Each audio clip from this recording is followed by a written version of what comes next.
आज हमारे साथ है जिले में पहला स्थान लाने वाला भैया मोहित सोनी। तो आज हम जानते हैं कि इन्होंने जिले में पहला स्थान कैसे लाया। तो मोहित, आप बताइए छात्रों को क्या है एक्सप्रेशन मिलेगा कि किस तरीके से हम पढ़ाई करें और हम भी जिले में और पूरे प्रदेश में किस तरीके से पहला स्थान ला सकते हैं। नमस्कार, मेरा नाम मोहित सोनी है और 2025 में एमपी बोर्ड में मेरे 12th में 95.8% थे और ज़िले में प्रथम स्थान था। तो मैं आपको कुछ टिप्स दूंगा कि कैसे ज़िले में या फिर पूरे राज्य तक में, मैं तो ज़िले में, आप राज्य में भी ला सकते हैं। इसका श्रेय मेरे माता पिता, गुरुजन, प्रचार्य जी को जाता है और मेरे हार्ड वर्क को जाता है। तो देखिए, पहले तो किसी भी सफलता की कुंजी हार्ड वर्क होती है। तो पहले आप क्या कीजिए, जितने भी PYQ हैं उन सब PYQ को निकलवा लीजिए।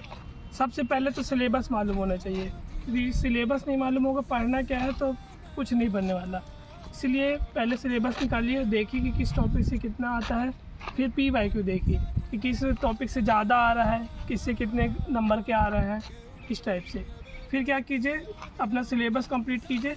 ज़्यादा रिसोर्सेज मत रखिए, क्योंकि ज़्यादा रिसोर्सेज रखने से हम लास्ट टाइम रिवाइज़ नहीं कर पाते हैं। एक ही चीज़ को पढ़िए लेकिन मल्टीपल टाइम में पढ़िए, कम रिसोर्सेज के साथ। फिर ज़्यादा से ज़्यादा रिवाइज़ कीजिए।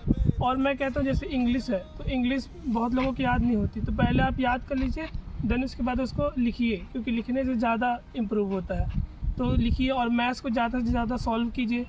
फिर जब आपकी पूरी प्रैक्टिस हो जाती है तो आप PYQ को लगाइए, क्योंकि PYQ से आइडिया होता है कि हमको क्या पढ़ना और क्या नहीं पढ़ना है, क्योंकि सब तो आने नहीं वाला है एग्ज़ाम में। इसीलिए PYQ बहुत ज़रूरी है इसके लिए। तो मोहित, आप बच्चों को पढ़ने का तरीका बताइए कि किस तरीके से हम पढ़ें कि कम समय में हमारा अच्छा नंबर आ सके। देखिए, कुछ चीज़ें होती हैं जैसे कि इंग्लिश के चैप्टर बहुत लेंदी होते हैं, तो आप क्या कीजिए, जैसे खाना खा रहे हैं, कुछ भी कर रहे हैं, तो यूट्यूब में आप वीडियो खोल लीजिए और एनिमेशन के थ्रू उसको समझिए। 10 मिनट या 12 मिनट की समरी होगी, उससे क्या होगा, आपको पूरा चैप्टर जो पढ़ना नहीं पड़ेगा, आपको जल्दी से समझ में आ जाएगा। क्योंकि जब आप समझ लेंगे तो फिर इंटरेस्ट आ जाएगा, देन आप क्या करेंगे, उसको पढ़ लेंगे, तो इससे इंटरेस्ट हो जाता है।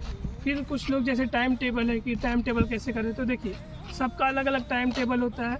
तो मेरा टाइम टेबल कुछ अलग था, मैं सुबह पढ़ता था, रात को मैं नहीं पढ़ पाता था, इसलिए सुबह 5 बजे जल्दी उठ कर पढ़ता था मैं। जिसको अगर आपको रात में पढ़ना है तो रात में भी पढ़ सकते हैं, जैसे जब आप कंफर्टेबल करें। तब क्या कीजिए, सुबह जो है याद करने वाला रखिए, क्योंकि याद करेंगे तो सुबह जल्दी रिवाइज़ करने में भी ईजी होगा। जैसे शाम हो गई है, रात, तब मैथ्स लगाइए, क्योंकि जब नींद नहीं आएगी ज़्यादा, इस टाइप से। ऑब्जेक्टिव के बारे में बताइए कि ऑब्जेक्टिव क्वेश्चन हम कैसे पढ़ें, है ना। या तो पुराने पेपरों का पढ़ें, किताब के बीच का, कि आप अपनी का तैयारी कैसे करते थे कि आपका मैंने ज़िले में स्थान आया, है ना, उस हिसाब से आप बताइए। देखिए, अगर आज की बात करें तो ऑब्जेक्टिव का बहुत रोल है। 30 से 32 मार्क्स का ऑब्जेक्टिव आते हैं, तो अगर किसी से 30 मार्क्स के ऑब्जेक्टिव भी बन गए तो पास हो जाएगा। तो मैं क्या करता था, पहले तो मैंने जितने भी हमारे स्कूल के एग्ज़ाम हुए हैं, क्वार्टरली के, हाफ ईयरली के, उनको सबको रखा था। देन उसके बाद पूरे बोर्ड पेपर मैंने व्यवस्था कर ली थी 3-4 साल की, वो वाले हो गए। तो इन सब के ऑब्जेक्टिव एक कॉपी में मैंने अलग से बना के रखी थी।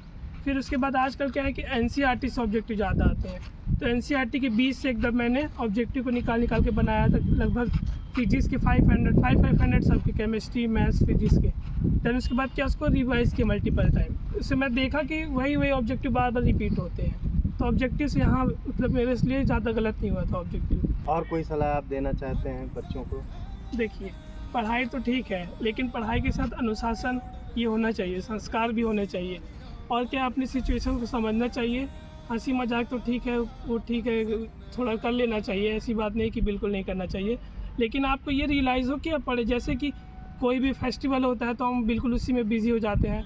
मैं कहता हूँ आप सुबह पढ़ लीजिए 3-4 घंटे इकट्ठा, उसके बाद पूरा दिन मत पढ़िए, लेकिन पहले डिसिप्लिन के साथ पढ़ लीजिए कुछ घंटे, इसलिए। और बस कुछ नहीं, अपनी मेहनत पे विश्वास रखें, ज़्यादा से ज़्यादा PYQ लगाएं। अब तो पढ़ने का समय नहीं, अब रिवाइज़ करने का समय है। ज़्यादा से ज़्यादा रिवीजन कीजिए और PYQ को लगाइए। बस इसी के साथ धन्यवाद। आई होप आप लोगों को सभी को समझ में आ गया होगा कि किस तरीके से हम पढ़ाई करें तो हमारा परीक्षा में अच्छा नंबर आ सकता है।